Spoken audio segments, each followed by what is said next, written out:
What up, guys? It's your girl Alexis with an A coming back at you. I know it's been a while. Like, where have you been? I've been gone. I've been kind of busy. I know I'm always posting videos and then going MIA for like 3 months and then popping out of nowhere. But this time, I'm seriously gonna try my best to stay consistent. I know it's just all bad, but I really do appreciate everybody that comes back when I do make videos. Like, you are hella awesome. Love you guys. As you can see, I'm filming on my cell phone. Unfortunately, my camera got stolen about like 2 weeks ago at the beach, which is really sad and really frustrating. It was like $600 down the drain, but it's fine. So I'll be using my camera. I'll be using my cell phone until I buy another camera.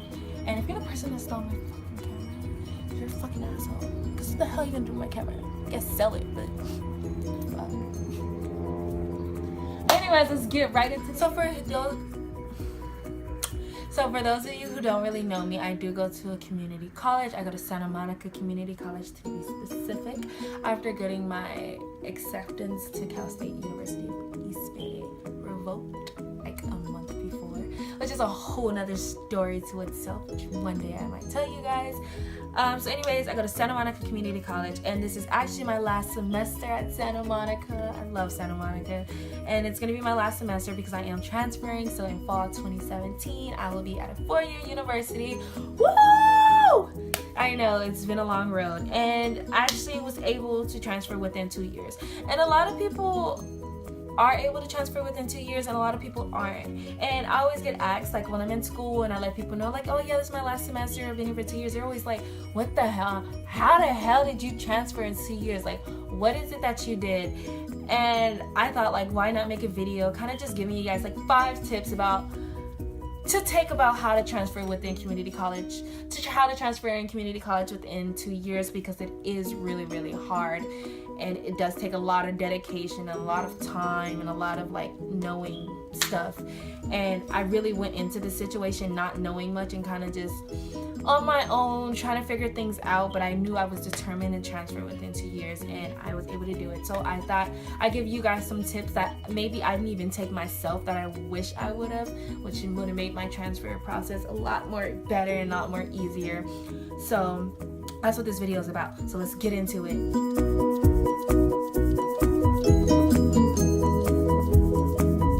So number 1, UC/UC transferable. You want to make sure that your classes are UC or CSU transferable. In this video, I'm going to be talking about more so UCs, like the University of California's, than I am going to be talking about CSUs. But UCs and CSUs, they kind of go hand in hand, and I'm not really sure about the private process. Even though I applied to private schools, I didn't really go in that direction. So just to let you guys know, side note. So UC and CSU transferable. You want to make sure your classes are UC and CSU transferable. On your next to your class, it will let you know like if the class is UC or CSU transferable, but you just want to make sure that all the classes you take are UC and CSU transferable.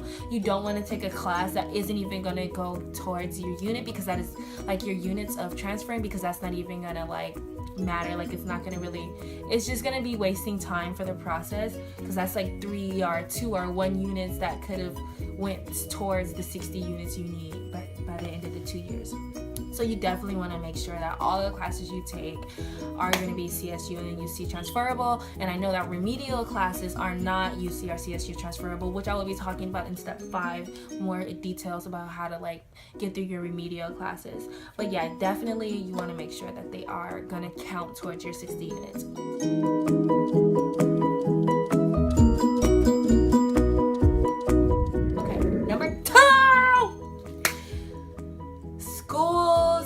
Majors. This is not a tip I took for myself, but I wanted to add this in because this tip would have really helped me.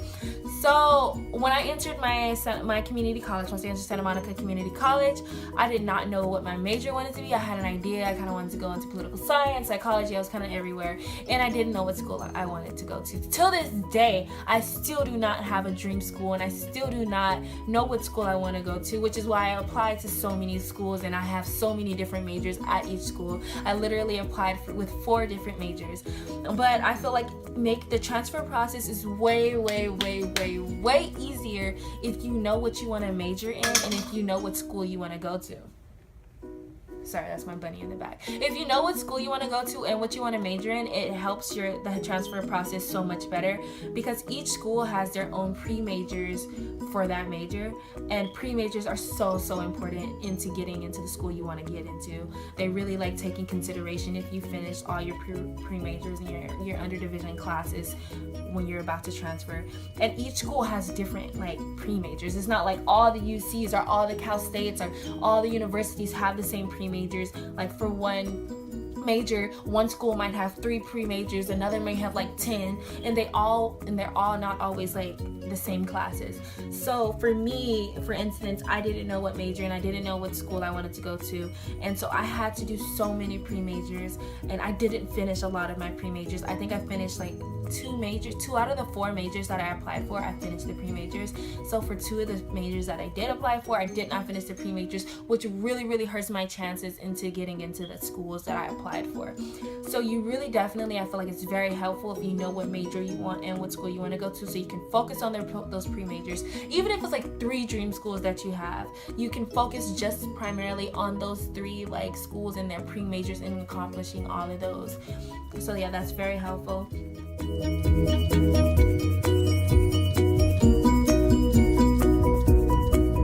Number 3, pre-majors and IGETC. Again with the pre-majors.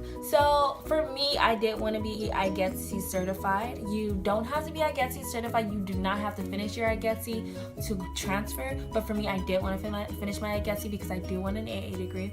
So I aligned my pre-majors with my IGETC. So whenever, like, say you major in freaking science or in psychology or something, if you see that like, oh, one of your prerequisites for the major of psychology or science is rather bio 3 or like psych 1, those are also those classes that are within your IGETC that like, so you'll be able to like, basically you're like, what's that phrase, 2 birds with 1 stone or something like that. You're killing 2 birds with 1 stone. Basically, you're finishing your IGETC and your pre-majors, and I feel like that is a really great thing to do if you can. Like, your pre-majors will not always go in line with your IGETC, but whenever you can, it's a really good idea to do that.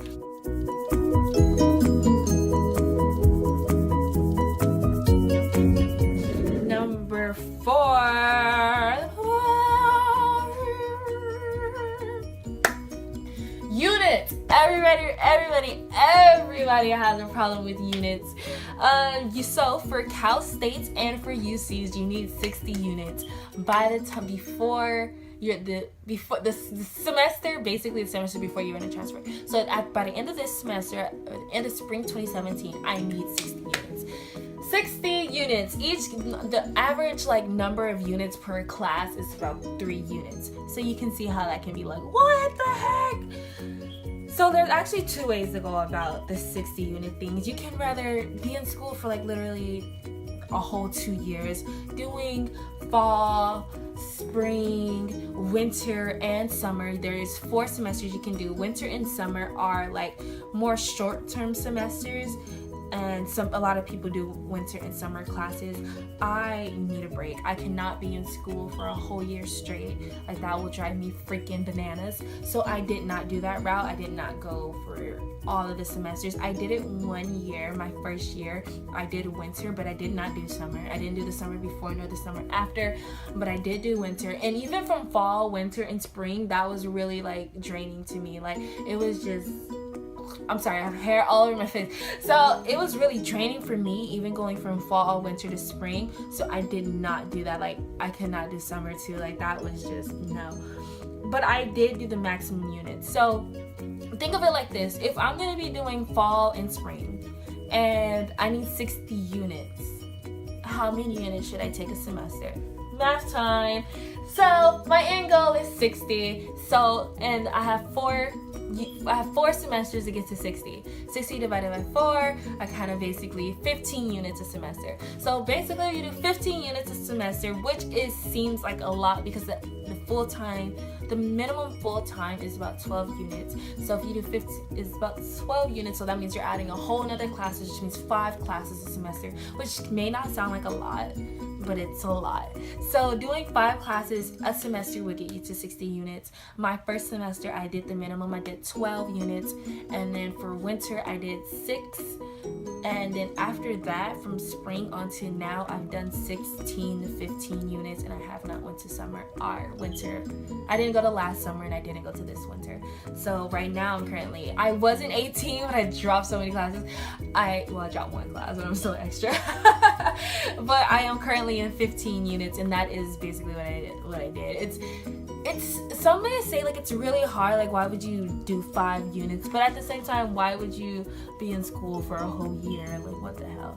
So I am definitely, if you want to get your units on time, I would say you do about 15 units a semester, or you can decide to do the minimum of 12 and do 1 class for like winter and spring for winter and summer. Okay, last tip.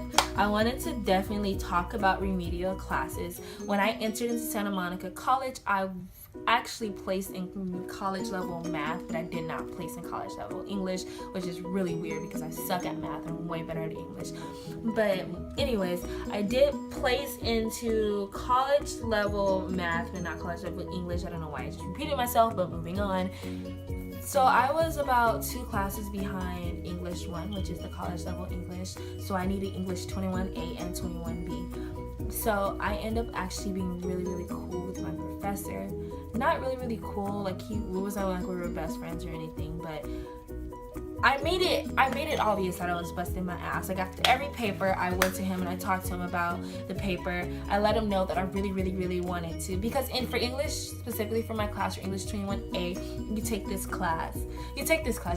test, and towards the end of the class, in which it basically is like, you write a paper and it lets you know like if you're gonna have to go to English 21B or if you can skip to English 1. So during my test, during my writing portion, the fire alarm went off, so we didn't even get to finish it, so they did take that into consideration. But I always talk to my teacher about my grades. I always talk to him about my papers, and I'm like, okay, why did I get a B? And I really, really, really went hard, and I actually took a communications class, which was an English 1 prerequisite. So I also put that. I actually told him, I was like, I'm in a class and I'm doing really, really good in this class. It's an English 1 prereq. So what the hell? I'm like, give me that freaking English 1. So I actually ended up getting a waiver for my English 21A class, and I got to skip to English 1. So I feel like that did help me a lot because I did not take the English 21B.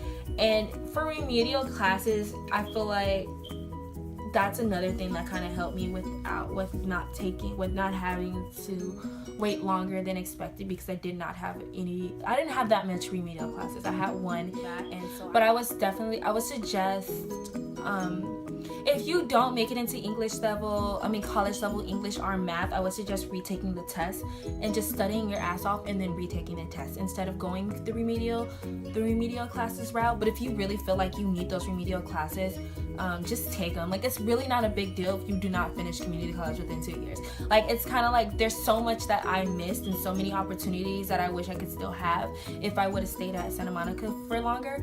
My classes are free. There's so many more classes I wanted to take. I wanted to take tennis, I wanted to take psychology, religious studies, philosophy. There's so many classes I wanted to take, but I was so much in a rush that I didn't get to.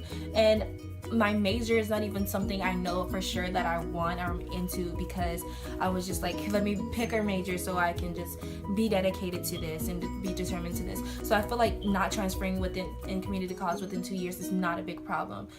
it's just for those people that have asked me, and for those who really want to know, I thought I'd make a video explaining to you guys how to do it. So yeah, that's the end of my video. Thank you guys so much for watching and coming back and still supporting me. I really, really, really do appreciate it, and I am so grateful for whether the 5 of you who watch my videos or the 1 of you who watch my videos. Trust me, thank you so much. And don't forget to like, comment, and subscribe. I know I sound like a basic YouTuber saying this, but it is very, very, very, very, very important that you do. Okay. And I'll see you guys next time. I promise it will be really, really soon, where I'll be posting another video. And I love you guys so much. Bye.